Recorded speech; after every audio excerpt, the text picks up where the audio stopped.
land as remote as the surface of the moon. A disused pocket in a forgotten corner of our country, subject to a never-ending display of nature's caprices. The extreme temperatures, the relentless glare of the sun, stark, barren, primitive.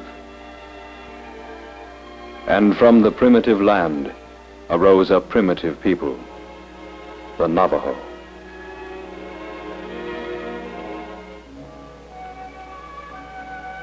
He has lived as a nomad of our Southwest since before the white man came to the Western Hemisphere.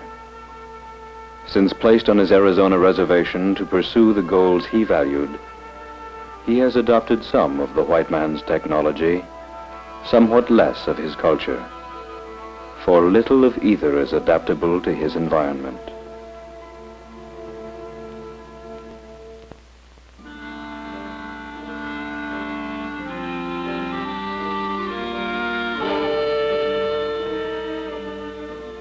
Still a shepherd, as he has been for centuries.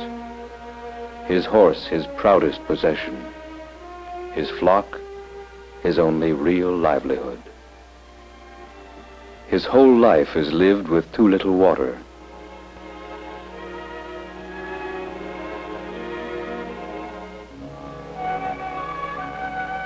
He cannot even bathe.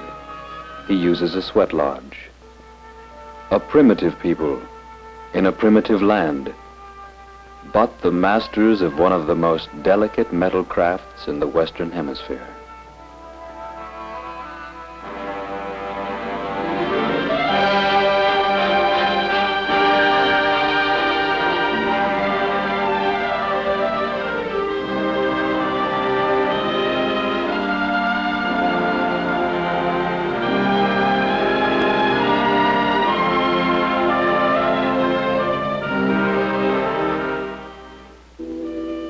The Navajo learned the craft of silversmithing through his contact with the Mexicans in the early 1860s. While it thus seems that silversmithing is a recent innovation in his culture, there emerges such an unmistakable balance between the delicacy of his craft and the grossness of his environment that it seems the appeal of the craft must have been latent in the Navajo for centuries. The craft is keenly perpetuated today by such Navajos as Tom Burnsides, a professional silversmith.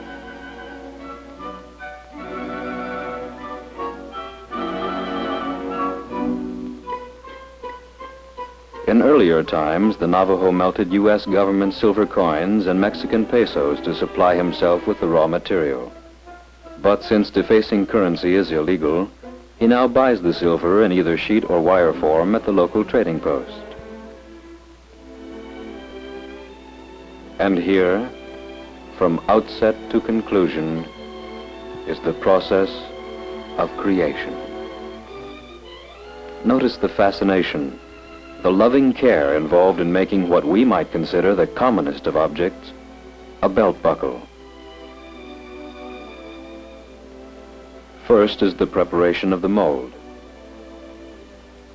Native to the Navajo homeland is a material ideal for the mold. Soft, pliable for the incision of the design, yet hard enough to withstand the heat of the molten silver without crumbling. It's a chalky volcanic ash that Tom can find within 50 miles of his home.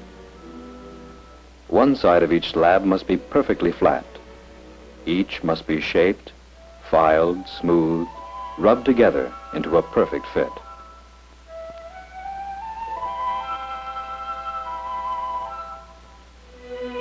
A previous mold gives him the proper dimensions, although this buckle is to have a new design.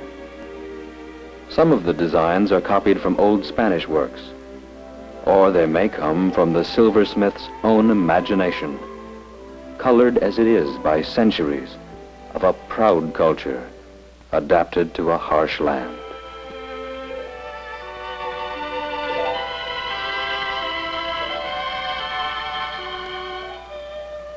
Satisfied with his design, he carefully cuts it into the slab with a file handle.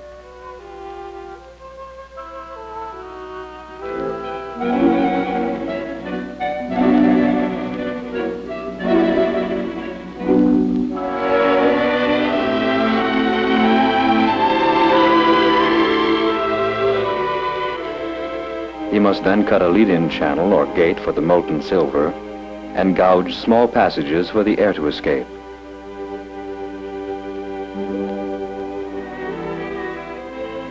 With only one more step necessary for completion of the mold, he begins construction of a small forge to melt the silver.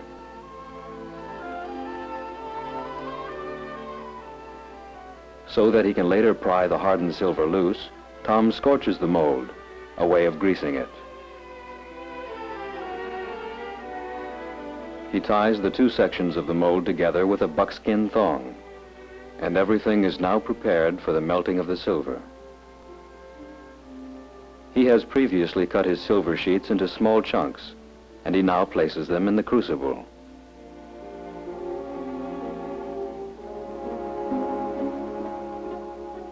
The blowtorch, a distinctly modern tool, makes the melting a much quicker process than it was when the Navajo first learned the craft a century ago. He must keep the torch focused on the silver while he pours it, for the slightest cooling now will cause imperfections in the cast. When the silver has hardened, Tom opens the mold.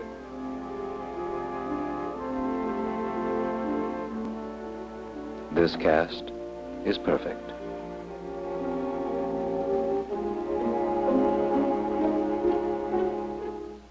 The neck is cut off and the center bars carefully removed. All his work to this point can be finished in half a day, but nearly a week's work lies ahead before this single buckle is completed.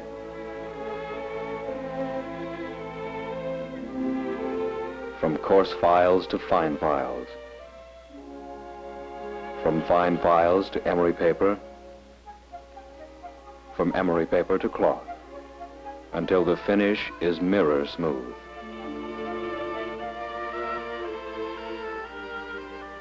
He cuts a piece for the center post, bends it into shape, and fastens it to the buckle with silver solder.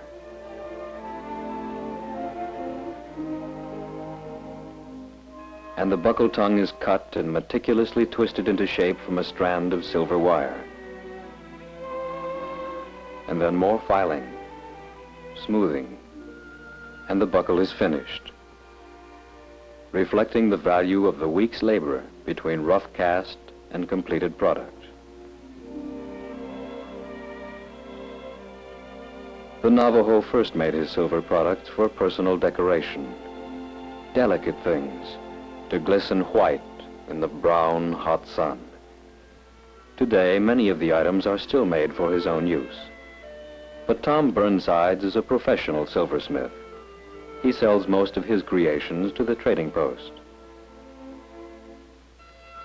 He may not even make $1,000 a year for his efforts, and yet he represents something, barely tangible, but notably important.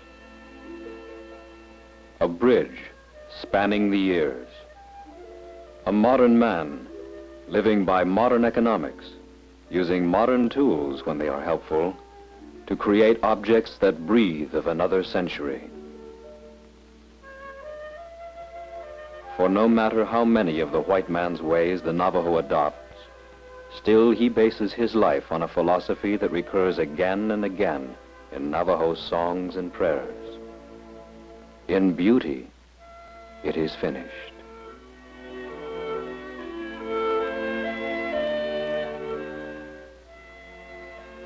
Artifacts of a culture. The Navajo could produce them more quickly, more cheaply, by going to the white man's cities and running the machines that could mass produce them. Cheaper, quicker, yes. But progress? No. For the objects would be no longer personal, no longer expressive, no longer Navajo. The old expressions of a culture cannot suddenly vanish, for cultures change only by growing. The new does not replace the old, it nurtures it. The old does not resist the new, it embraces, incorporates, grows from it. Progress must ever be thus to be meaningful.